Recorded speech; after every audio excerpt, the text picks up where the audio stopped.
Circle notes. Let's begin here. Okay, let's define a circle. A circle is the locus,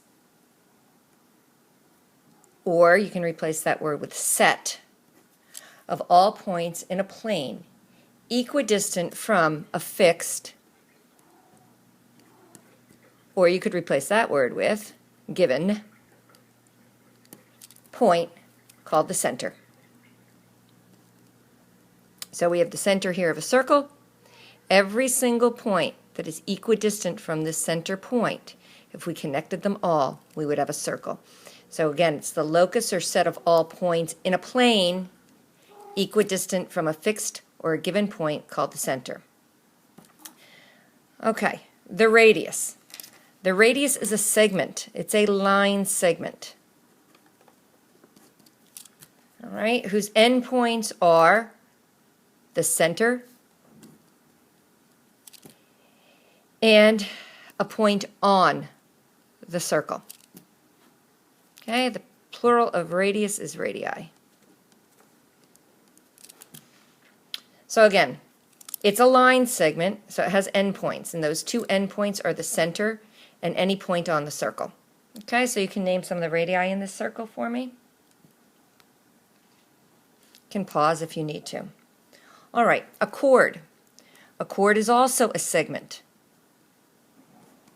So how does a chord and a radius differ? A chord has both endpoints on the circle. All right, and by the way, this is the circle.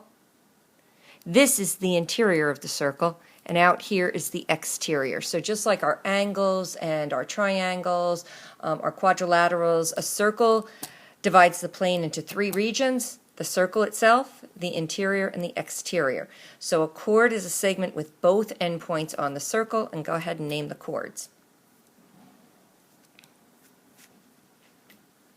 All right, now a diameter is a special type of chord. It is a chord. Therefore, it must have two endpoints on the circle. So it's a chord containing the center. Okay, look up here. Did you name the diameter here? Probably not. Some of you may have, but a diameter is a special type of chord. So in fact, there are two chords in the picture. I'm sure most of you named KM. Hopefully you put the line segment over the top. Also though, DT. Okay, name the diameter, DT. Line segment over the top. TD would have been fine, order doesn't matter. Okay? All right. Circumference.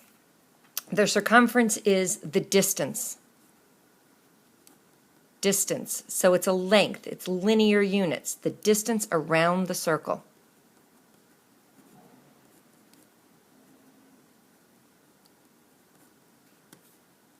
It is a length.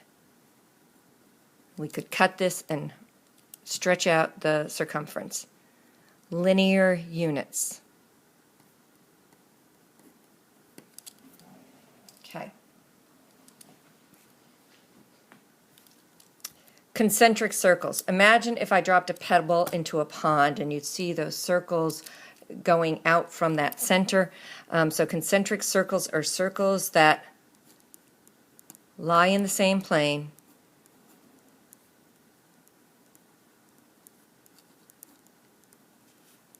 and have the same center.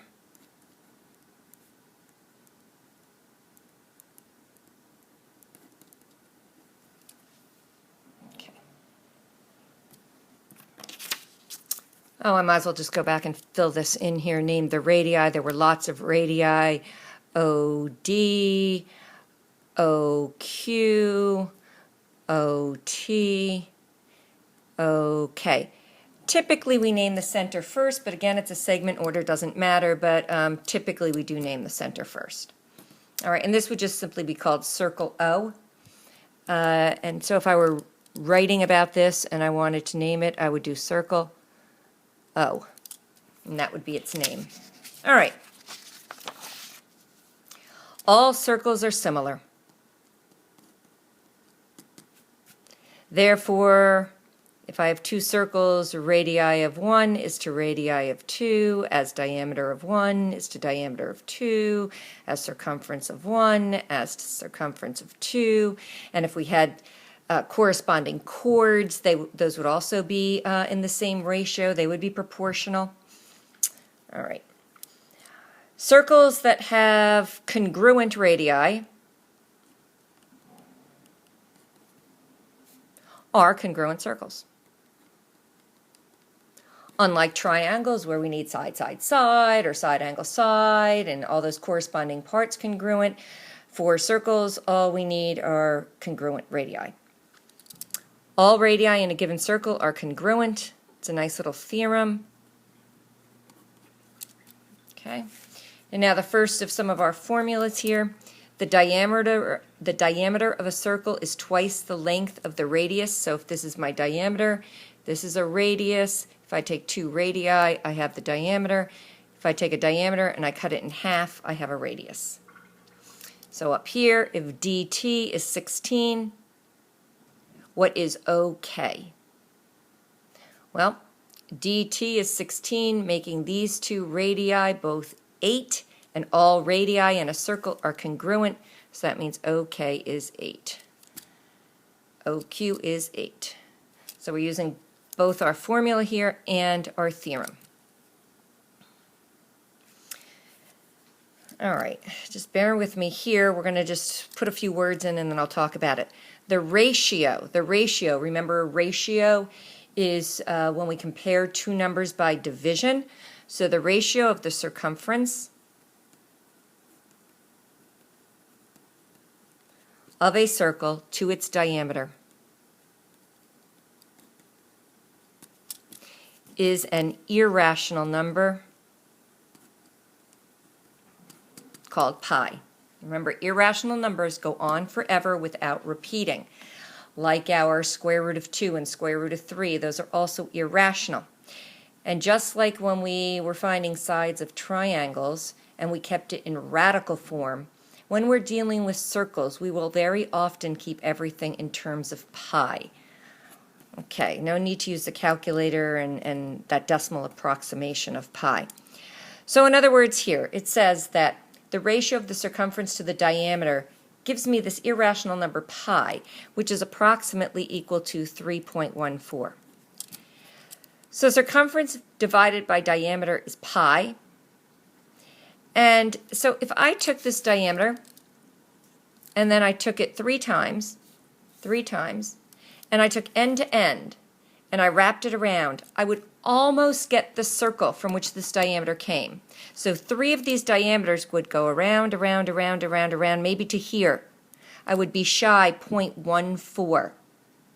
So 3 diameters gives me almost the circle from which it came. All right. So here's our different formulas. I usually just remember circumference equals 2 pi r. And of course, 2 r's are d, so circumference equals pi d.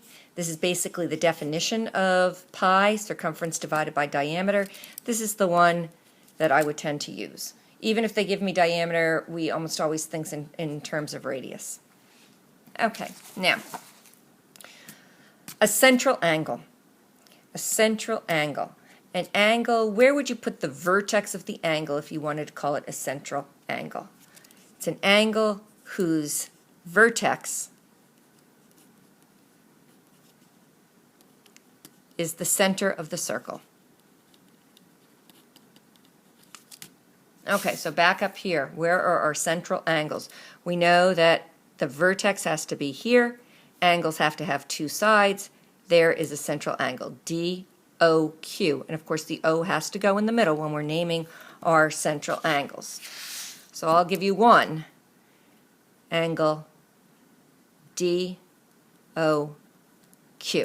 And you can name a few more. You can pause the tape if you need to.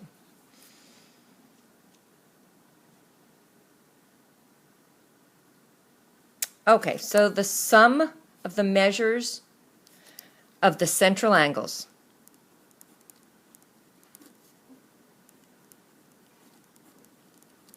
of a circle with no interior parts in common, meaning these central angles do not overlap. The sum of all of these central angles, this angle plus this angle plus this angle plus this angle, is 360 degrees.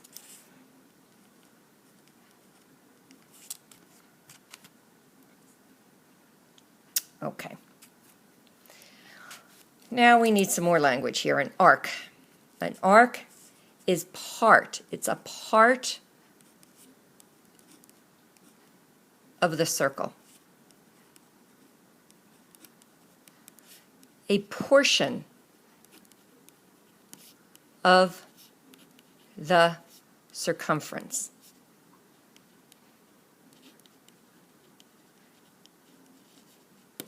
Okay, so right here, this is part of the circle. Remember, this is the circle, the actual thing we draw. So an arc is part of that curved piece. It's part of our circumference. So here is a chord. Here is an arc. They have the same endpoints. A chord is linear, an arc is curved, but of course we could stretch it out and it would have linear units associated with it. But it is a curve, it's an arc, and a chord is a segment. Okay. One central angle in a circle separates the circle into two arcs. Okay, so I'm going to give you a second to draw a central angle. Remember where to put the vertex and label it ROS. Remember how we're going to label the center. Which letter are we going to pick for the center?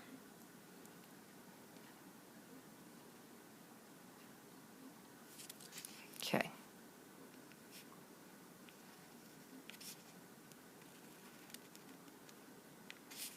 R-O-S. There's our central angle. Here's one arc. Here's our other arc. And the two arcs together make the whole circle. Okay.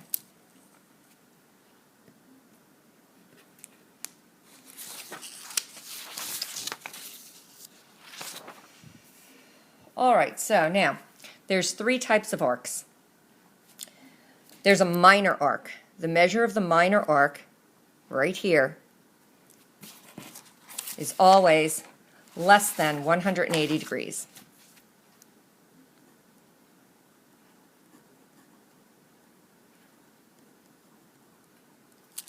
Okay? To name this minor arc, it's AB with a little arc over the top. So that's now our notation for arc. Okay, now this is going to be a kind of strange thing that we'll go over a number of times because you won't understand quite the significance of it when I first define it. But we define the measure of a minor arc as equal to, or the measure of a minor arc equals the measure of the central angle.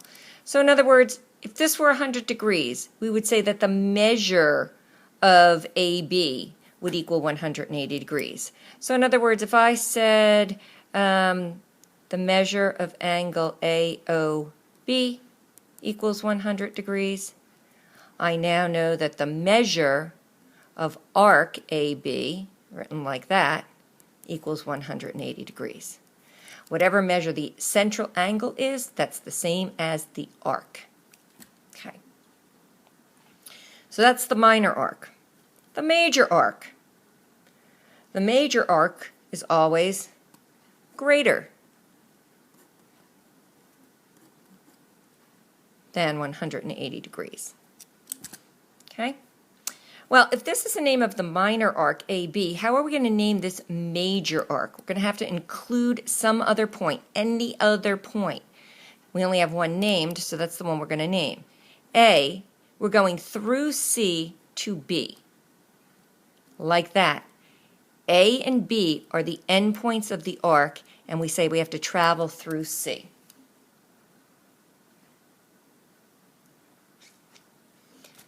And the measure of a major arc is 360 degrees minus